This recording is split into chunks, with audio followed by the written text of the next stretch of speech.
देखो बच्चों, ये अर्धवार्षिक परीक्षा 2020-21 कक्षा 10 गणित का मैं प्रश्न पत्र हल कर रहा हूँ।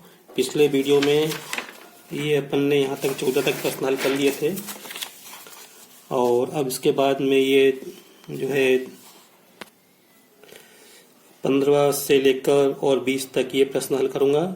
यहाँ से 15 से 20 तक ही जितने सवाल 6 प्रश्न हैं। 6 में से कोई अपने को 4 प्रश्न करने हैं। प्रत्येक प्रश्न 4 अंक का है, मतलब ये 16 नंबर के प्रश्न है। ये प्रत्येक प्रश्न जो है 4 प्रश्न का, प्रत्येक प्रश्न 3 अंक का है। तो ये अपने को ये 12 नंबर के हैं। ठीक है, मैं तो यहाँ पे सभी प्रश्न हल कर रहा हूँ, आप देखें। तो पहला प्रश्न है, ये 15 प्रश्न है। ये 129 बटे 2 पे घात 5 गुणा 5 पे घात 7 गुणा 7 पे घात 5 का दशमलव प्रसार शांत है या अशांत। सबसे पहले ये आपको मालूम होना चाहिए कि शांत क्या होता है और अशांत क्या होता है, अशांत आवर्ती क्या होता है। फिलहाल अपन देखते हैं यहाँ पे। पहले हम ये तय कर लें कि 129 और 2, 5, 7 किसी से कटता है क्या। ये तो स्पष्ट है कि 129 2 और 5 से नहीं कटेगा, 7 से कट सकता है, लेकिन 129 7 के पाढ़े में नहीं आता, इसलिए ये सब अभाज्य संख्या है। 129 भी अभाज्य संख्या है, 129 अभाज्य संख्या नहीं, लेकिन ये 7 से नहीं कटेगी। देखो, कोई भी भिन्न या परिमेय संख्या 7 दशमलव कब होती है, जब उसके बटे में केवल 2 हो या केवल 5 हो या 2 और 5 गुणा के रूप में हो, तो वो 7 दशमलव होती है। अब यहाँ पे एक ये तो है, लेकिन साथ साथ यहाँ पे 7 भी आ गया अभाज्य संख्या। पहले हम तय कर लें कि 7 से 129 कटेंगे, कटते कर नहीं कटते कहीं भी। तो ये अभाज्य संख्या ये 7 होने के कारण, इनके 2 और 5 के साथ साथ 7 होने के कारण ये जो भिन्न होगी ये अशांत आवर्ती होंगे। अर्थात जब हम इस पूरी संख्या के इसमें भाग देंगे तो कभी भी शेषफल शून्य नहीं बचेगा। कोई एक अंक दशमलव के बाद रिपीट होता रहेगा। तो देखो, मैं इसको स्पष्ट कर देता हूँ। ठीक है, परिमेय संख्या का हर मतलब ये 2 पे घात m गुणा 5 पे घात n रूप का नहीं, प्रकार का नहीं, रूप का नहीं है। अतः दी गई परिमेय संख्या, ये जो परिमेय संख्या है, संख्या का दशमलव प्रसार अशांत आवर्ती होगा। बस इसका उत्तर इतना पर्याप्त है लिखना। अगला देखो 16 प्रश्न, द्विघात बहुपद x वर्ग -3 के शून्य ज्ञात करो और शून्य को तथा गुणांक के बीच संबंध की जांच करो। देखो भाई, यहाँ पे स्पष्ट है कि ये बहुपद, इसकी घातांक 2 है तो इसके 2 शून्य होंगे। ठीक है, और इसमें जो गुणांक a b c अपने को निकालना है, देखो पहचानना है। जैसा कि देखने से आपको लग रहा है कि इसमें a वर्ग माइनस b वर्ग का सूत्र फिट हो रहा है, लेकिन अब इसको अपन क्या लिखेंगे, तो इसको लिखेंगे x वर्ग और 3 को लिखेंगे वर्गमूल 3 का वर्ग। तो अब ये a वर्ग है, ये b वर्ग है, तो इसके हो जाएगा गुणनखंड। एक कोष्टक में लिखो, एक में क्या आता है a प्लस b आता है, दूसरे में a माइनस b। तो एक कोष्टक में आएगा x प्लस वर्गमूल 3 और दूसरे में आएगा x माइनस वर्गमूल 3। ये आपको मालूम होना चाहिए। तो यहाँ से हमको x के 2 मान मिल जाएंगे। यहाँ से मिलेगा x बराबर माइनस वर्गमूल 3 और यहाँ से मिलेगा प्लस के वर्गमूल 3। तो ये 2 मूल हो गए, एक मूल ये हो गया, एक मूल ये हो गया। ठीक है, अब गुणांक मतलब a b c। तो हम इस काम करते हैं, इसको इस प्रकार से हम लिख लेते हैं। देखो, इसमें x वाला पद नहीं है, तो x वर्ग प्लस 0 गुणा x माइनस 3 ऐसा हम लिख लेते हैं। तो अब a का मान कितना हो गया, यहाँ से 1, b का मान कितना हो गया 0, c का मान कितना हो गया -3। ठीक है, अब संबंध देखते हैं। तो पहले तो मूलों का योग, मूल नहीं शून्यक, तो शून्यकों का योग। शून्य क्या है, -3 और वर्गमूल 3। तो इसको अपन ऐसे लिख लें, चलो माइनस वर्गमूल 3 और वर्गमूल 3। तो इसको जोड़ेंगे तो क्या आएगा, ये माइनस प्लस के तो कट जाएंगे, तो क्या आएगा 0 आएगा। एक बात। अब यहां से हम -b बटे a बराबर माइनस b का मान कितना है 0, a का मान कितना है 1। तो इसको हल करेंगे तो क्या 0 आएगा। तो आपने देखा मूलों का योग और -b बटे a का मान कितना 0 आ रहा है। ये मतलब गुणांक है ये।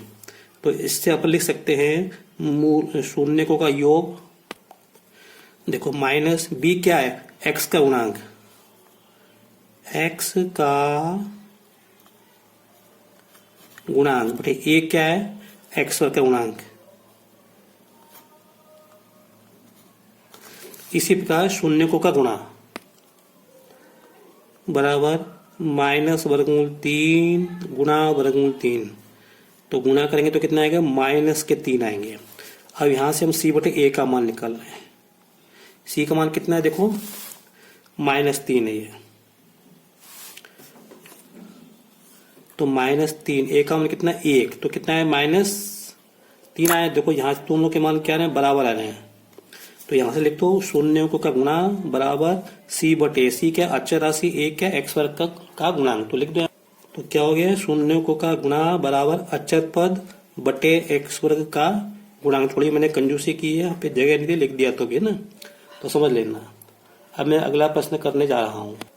अब देखो बच्चों, ये 17वां प्रश्न है। 5 संतरे और 3 सेवों का मूल्य 35 रुपए है तथा 2 संतरे और 4 सेवों का मूल्य 28 रुपए है, तब 1 संतरा और 1 सेब का मूल्य ज्ञात करो। देखो बेशक ये प्रश्न होना नहीं चाहिए था, लेकिन दे दिया है क्योंकि इस तरह के प्रश्न हटा दिए हैं। फिर भी देख लो, तो अपने को हम इसमें मान लेंगे, माना 1 संतरे का मूल्य x रुपए और 1 सेब का मूल्य y रुपए, तो 5 संतरे का मूल्य हो जाएगा 5x और 3 सेब का मूल्य हो जाएगा 3y। दोनों को मिला के 5 संतरे और 3 सेब का मूल्य जाएगा 5x प्लस 3y। ये अपने को 35 दिया है। देखो हमने मान लिया 1 संतरे का मूल्य x रुपए और 1 सेब का मूल्य y रुपए। तो जब 1 संतरे का मूल्य x रुपए होगा तो 5 संतरे का मूल्य कितना होगा, 5x होगा। जब 1 सेब का मूल्य y रुपए है तब 3 सेब का मूल्य कितना होगा, 3y।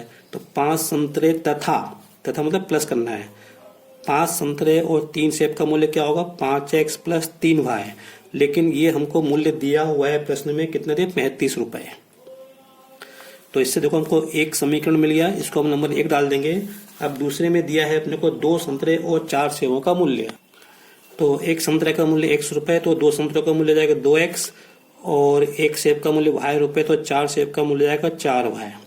तो 2 संतरे और 4 सेब का मूल्य हो जाएगा 2x प्लस 4y बराबर, ये हमको दिया है, इसका कितना दिया हमको, 28 रुपए दिया है। तो अब हमको 2 समीकरण मिल गए, 5x प्लस 3y बराबर 35 और 2x प्लस 4y बराबर 28। अब इसको हल करना है, तो मैं इसको विलोपन विधि से हल कर रहा हूँ। तो उसके लिए जरूरी है कि x के गुणांक या y के गुणांक बराबर होने चाहिए। तो मैं यहाँ x को विलोपित कर रहा हूँ, तो मेरे को x के गुणांक बराबर करने पड़ेंगे। तो इसमें करूंगा मैं 2 का गुणा और इसमें करूंगा 5 का गुणा। तो ये 2 पंचे 10, 2 तिया 6 और 35 में 70, यहाँ 5 10, 5 चौके 20 और 28 पंजे 140। तो ये जाएगा 10x प्लस 6y बराबर 70 और ये हो जाएगा 10x प्लस 20y बराबर 28 पंजे 140। अब इसको अपन घटा देंगे, घटाने पे क्या होता है, चिन्ह बदल जाएंगे, तो ये कट जाएंगे और 6y में से 20 भाई जाएंगे तो माइनस के 14y और 70 में से 140 जाएंगे तो माइनस के 70 बचेंगे। माइनस से माइनस काट दो तो भाई और वह 70 बटे 14, तो 14 पंजे 70।